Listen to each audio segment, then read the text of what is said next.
Yes, friends, I hope you're doing well on this Saturday evening. We have been talking about Iran American conflict and lesson we can learn as supply chain and negotiation students, and also what are the other leadership lessons we can learn in this whole episode.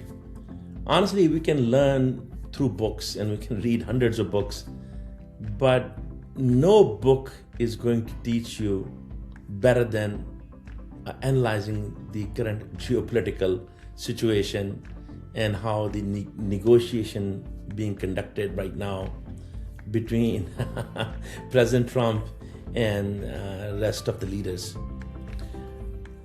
We have been talking about 3D negotiation, three-dimensional negotiation, that being tactical, technical, and strategic. And we have been saying this, that President Trump really thinks that he's the best negotiator, and he always boasts about his negotiation skills. And now is the best time to see really proof in the pudding that exactly is he really the best negotiator, or does he even look at all dimensions of the negotiation and all the stakeholders? So it's one thing to say that you are ABC, but it's another thing to analyze and really learn from the experience that what exactly is being missed or what is really marvelous. There are a lot of leaders we see, and they say, some of the leaders, they don't say much, but they do a lot more. But there are other leaders who talk a lot, but they deliver very little. So we have seen in the last 2-3 months, particularly in the last 2 months, that President Trump has been making lots and lots of claims. But unfortunately, he make one claim, next day he make another claim, next day he make another claim. Then he moves forward with something, and then he backed down, and all that kind of stuff. The reality is that his entire negotiation is all about tactics. He used his power and power tactics to really get results. And that's the reason he's keep making threats. And what he doesn't realize is that Iranians are actually, they don't say it, but I had a lot of experience working with the Iranians. They are very good negotiators, by the way. Their whole culture, really, they don't really learn through books, but their culture is very deep, and they have a very, very rich history. So their culture is very much based on negotiation. So if you ever had a chance to work with an Iranian, you will really enjoy their negotiation skills. So they're inherently good negotiator because of their cultural values. So over here you see they're not making lots of claims, but they are actually taking their steps very strategically, and they're analyzing their situation and their stakeholders very technically. So they actually understand each dimension of this negotiation. They are using tactics as well, wherever they have to use it. But more interestingly, they are analyzing the situation with lots of technical capabilities and domain expertise. We thought that they have no army, no navy, no aviation capabilities. But look at, they didn't claim, but they have something very, very new. They are teaching, they are teaching everybody how to be non-conventional and come up with totally new approach, which is something your enemy hasn't even seen or analyzed, and you come up with new ideas, new technologies, new strategies, and even new tactics, and you really put your enemy to fear because of your your new strategies and new technologies. So lesson learned here is that if you are ever dealing with your other parties and your partners, you cannot just always threat, even though you may be in a position of power. But if you use all of your capital by just demanding things, it may work once or twice, and it may work with one or two or three people, but it may not work with everybody. So you better have more tools in your toolkit. You cannot just have tactics and power play, because power play does work. I'm not saying it doesn't work, but it doesn't work all the time, and it does not bring long-term strategic partnership in the long run. It may bring, you may win the battle, but you may lose the war. It's very now. If this episode can teach us anything, the best thing to learn is that how to be, how not to be penny wise and pound foolish. Unfortunately, we have proven, and President Trump has proven, that he's being, penny wise and pound foolish. Because even if he gets everything he's looking for, what is he looking for? He's looking for a deal where he can say, I stop Iran for being not nuclear. By the way, Iran is not even trying to be nuclear. That's not really their long term. They have come up with absolutely new, non-traditional way of combating and defending themselves, that they probably never need a nuclear. It's good to have, but why do they really need that? If they can really, strike their enemies' bases with conventional warheads or new technology warhead with, superior aviation methodologies, whether they are Chinese or Russian, but they have it, and they can hit, then why spend billions of dollars on nuclear technology? Why? But they're keeping it, they're dangling it so that, they can negotiate, and Mr. Trump can say, I stopped their nuclear technology. It's really, even if Mr. Trump gets everything he wants, that's still nothing. Provided Iranian get to, charge the toll, which is $2 million per container. So that's a lot of toll. That's billions of dollars. That's more than their total economy. And if they get their sanctions lifted, if they don't have, the war on their head, then honestly, they are the long-term winners. And more importantly, they have already won that most of our allies who were having our bases, named Saudi Arabia, Bahrain, Kuwait, Qatar, Oman, and many others, who were in our camp at the very least. Now, they may still be in our camp, but they have become meddler. They're not allies anymore. Remember I told you that it is the degree of interest and interdependence. Their interest has tremendously decreased in our technologies because it didn't really help them. We were not able to stop any we were not able to stop Iranian missiles to Saudi Arabia, to Qatar, to UAE, even to Oman. We were not able to stop them. So why would they rely on us? So their reliance is less on us. So their interest is less. And then interdependence, matter of fact, that's tremendously changed because their alliance and their interdependence with the United States is actually coming to harm them.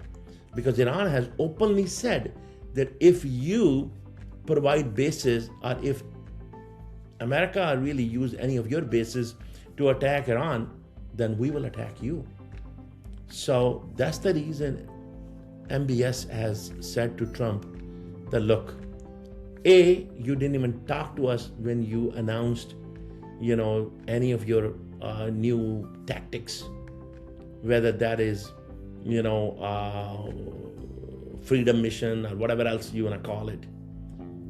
You don't really take us in confidence. And if you attack Iran is going to attack us. They can attack America maybe, but they can attack us. So it is really our liability.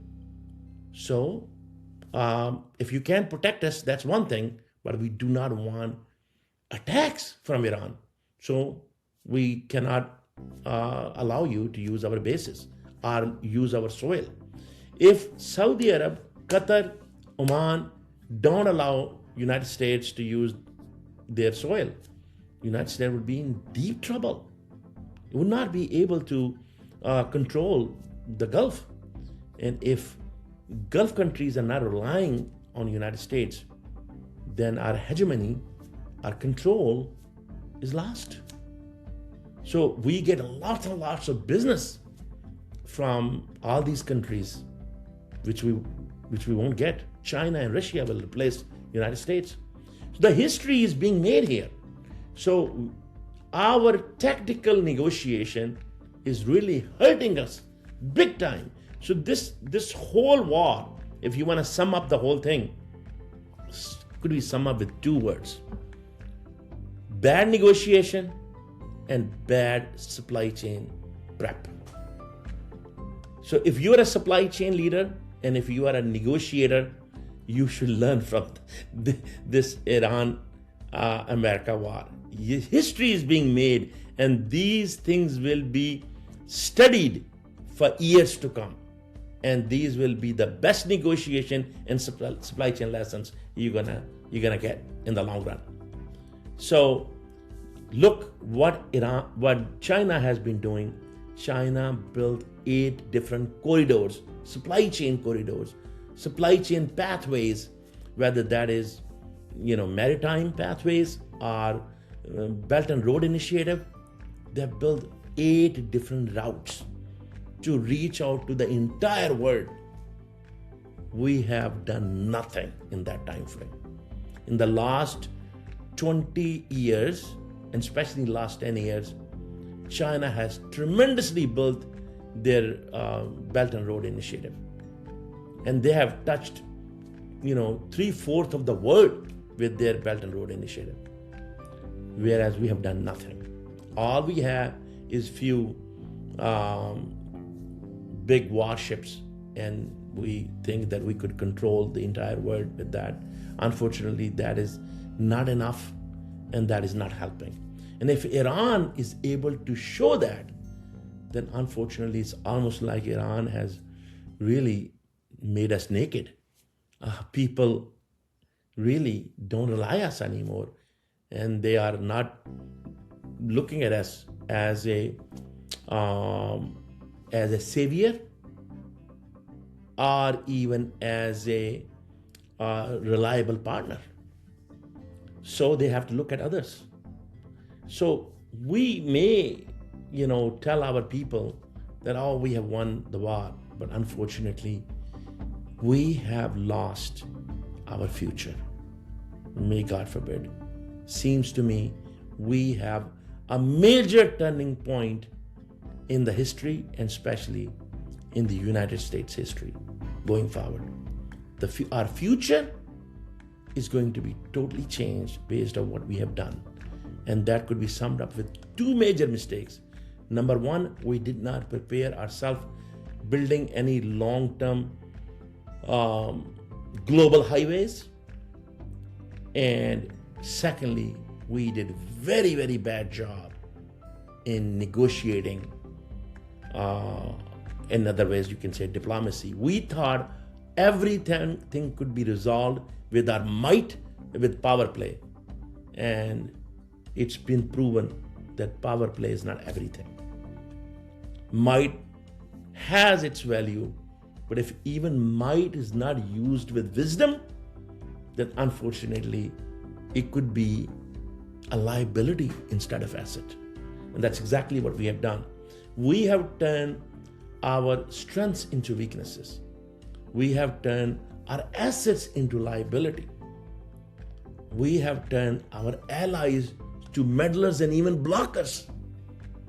So, our job's supposed to be, as good negotiator, to turn meddlers into allies and blockers into meddlers by creating more mutual interest satisfaction and mutual interdependence. What we have done reverse. We have almost scared the whole world. First Europe with all this Greenland, Iceland discussions and tariff war and all that. We first did that. we created all those strong allies to those who become blockers. These people become from allies to blockers. And the proof is in the pudding. They didn't come to help us. If we would have not alienated them, they may have been our supporters in this conflict. But they really stayed away. So that's number one. And number two, we also created major chaos. First, we created chaos in Europe, and then we created a chaos in Asia.